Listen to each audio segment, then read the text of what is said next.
Okay, what's up mga katropa? Ito na nga Grabe, pagyayabang ng mga Ginebra fans. Yung prediction natin nung nakaraang araw na in-upload, nung tinambakan yung TNT tropang giga ay tropang 5G ay ngawa na ngawa dun. Nagme-message sa akin. Grabe itong mga Ginebra fans. Parang nanalo sila ng championship, di ba? Ganon sila kagigil na matalo yung TNT tropang 5G. So, nireplyan ko yung isa. Sabi kasi sa akin, "Oy, Toy, ano ka na ngayon, Toy? Tambakol yung team mo, Toy. Baka magburakay na kayo niya. Huwag mo na asahan mag Grand Slam yan." So, ganun kabastos yung mga ganun katindi yung mga Ginebra fans. So, yun, pag-usapan po natin yan pagkatapos nitong ating intro. At pag-usapan din po natin yung injury ni Poy Hiram. At saka kay, yung kay Brandon Ganuelas Roser. Na-eject po si Brandon Roser dahil sa, kung sinadya niya yung siniko niya si Troy. At yun, may suspension daw. Bayad na, may suspension pa. 1 game, so mayroon po tayong pag-uusapan dyan sa mga nakaraan din nangyari kay Troy nung siniko din niya si Optana. So pag-uusapan po natin yan lahat, pati si Jordan Hiddink. So at saka yung pagkatalo ng TNT tropang 5G. Grabe yung tambak guys, mga katropa. So pagkatapos ito, pag-usapan natin yan. Okay?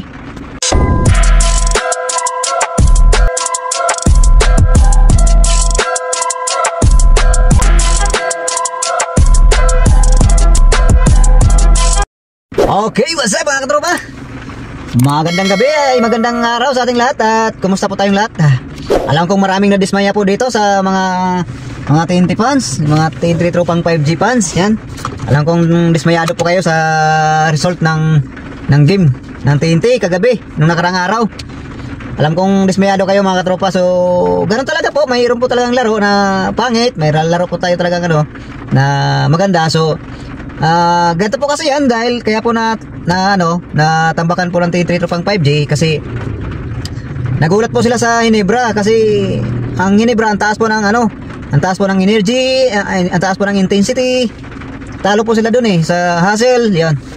Parang nagulat po sila nung isang araw nung laro nila. So ayun, natambakan po sila at siyempre sunod-sunod yung laro ng TNT.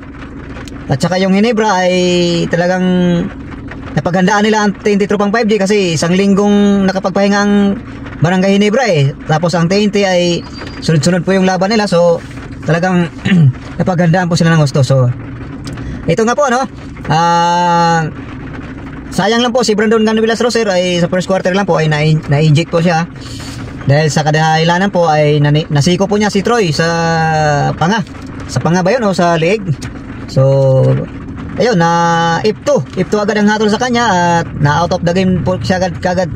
Tinanggal po siya kagad sa laro at ayun, binalita na nga po na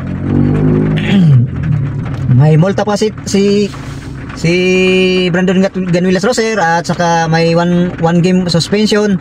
So, bakit ginanon po? Unfair naman po sa ginawa ni Troy noong nakaraang Commissioner's Cup.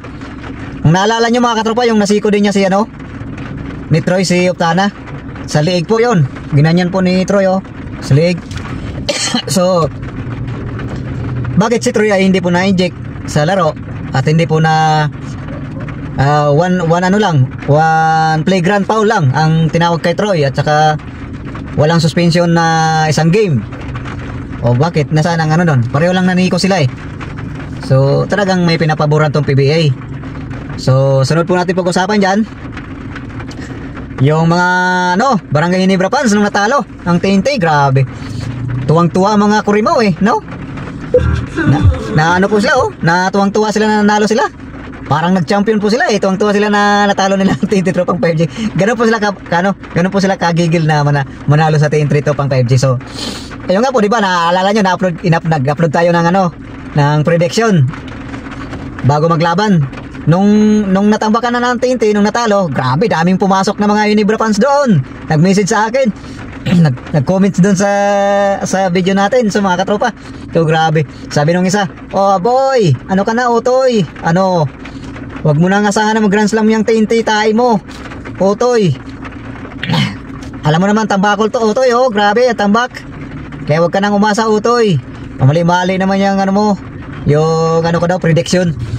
So sabi ko, nireplyan ko doon, sabi ko, okay lang po yan kasi hindi naman po finals Abangan na lang po natin Pag nasa finals na po or sa playoffs. Yun na sagot ko. So yung iba, sabi ng iba, ano ka ngayon, Toy? Ano ka ngayon, Toy? Anong pinagyayabang mong team? Tambako lang. Tinambakan lang ng team namin, Barangay Ginebra. So grabe. Ganyan ka desperado yung mga fans ng Ginebra. Pag nanalo sila, grabe sila mga asar. Pero ganyan talaga. May asaran talaga. So sa akin dapat hindi sila ganon. So yun na po yung ano natin sa mga mga Ginebra fans. So at about naman kay Puyo Iram, so yung injury ni Puyo Iram po ay in-interview po siya. So susunod po na kalaban po kasi nila Puyo Iram ng TNT Tropang 5G ay sa June 13. Kalaban po ang Magnolia nun. Yung last na game po nila yon. So ang Magnolia po ay 7-3. So ang TNT po ay 6-4. So mag-aagawan po sila sa 4 spot dyan, sa number 4 spot. Pag nanalo po ang TNT, pasok po ang TNT sa pang-apat na standing. Sila po ang makakuha ng sila po makakuha ng twice to beat advantage. Tapos bababa po ang Magnolia sa panlima. So pag nanalo po ang Magnolia, sila din po ang pang-apat. At bababa po ang TNT sa panlima. Kasi yung nasa baba po kasi natalo po ng TNT yan, Renorshine, Converge, Meralco, yan. Kaya under sila ng TNT, Tropang 5G tsaka So, yung nga po huwag kayong mag-alala mga katropa, may chance pa tayo na sa playoffs. At saka yun na po, pag-usapan din po natin si Hiding na interview po si Jordan Hiding sa kanyang debut game sa kontra Barangay Ginebra. Sabi nga po niya doon, talagang wala pa po talaga sa kondisyon yung katawan niya dahil galing pa nga po siya sa injury. Talagang sinadya na po talaga ni Coach Chot Reyes na paglaruin talaga siya para maano po kagad yung katawan niya, masanay po kagad at makondisyon agad dahil yung nga po pa-playoffs na po kaysa sa playoffs na po siya ipasok. Kaya mahirapan po ang TNT Tropang 5G na maka-adjust. Mahirapan daw po siya maka-adjust. So nakikita niyo naman po natin yung laro niya, talagang wala pa po siya sa kondisyon. Although naka 20 minutes po siya, pero naka 10 points po siya doon. 10 points and 3 assists, 3 rebound. So hindi na po masama yun kay Jordan Hiding kasi nangangapa pa po siya sa sistema ng TNT Tropang 5G. So yun na po ang update natin. So yung kay Puyo Iram naman po, yung kay Puyo Iram po ay yung nga po na-injured po si Puyo Iram. So pero nung in-interview po si Puyo Iram ay makakalaro naman po daw siya po sa game nila sa June 13 kontra Magnolia kasi matagal-tagal pa po isang linggo pa po mahigit. So kasi spring angle lang po yung injury ni ni Puyo Iram. So yun lang po yung update natin mga katropa. So wag po kayong mag-alala mga TNT fans. Pasok po tayo. Alam kong pipilitin ng TNT yan na manalo sa Magnolia para makakuha tayo ng twice to beat advantage. Kasi 1 and 3, 1, 2, 3, 4. Yan, may mga twice to beat advantage po yan. Kaya pipilitin po ng TNT yan na makuha nilang number 4 spot sa playoffs. So yun lang po at maraming salamat sa inyong panonood. Hanggang dito na po at alam ko na babalik na rin po si Stingray. Kaya yan, malakas na po ulit yan. At saka andyan po si Jordan Hiding, makakapag-adjust na rin po yan sa sistema ng tinatakbo ng laro ng TNT Tropang 5G. So yun na po at maraming salamat. Kung hindi pa po kayo nakapag-subscribe, ikaw. Oo nga, ikaw. Huwag kang titingin-tingin, huwag kang lilingon-lingon. Ikaw nga yun. Mag-subscribe ka muna bago ka manood. Pambira. Puro ka panood, hindi ka nag-subscribe. Yan, pindutin mo rin notification bell at ipiliin mo yung all. At mag-comment ka na rin po at pa-like and share na rin po. Yan, maraming salamat. And God bless all mga TNT fans dyan. Bye-bye.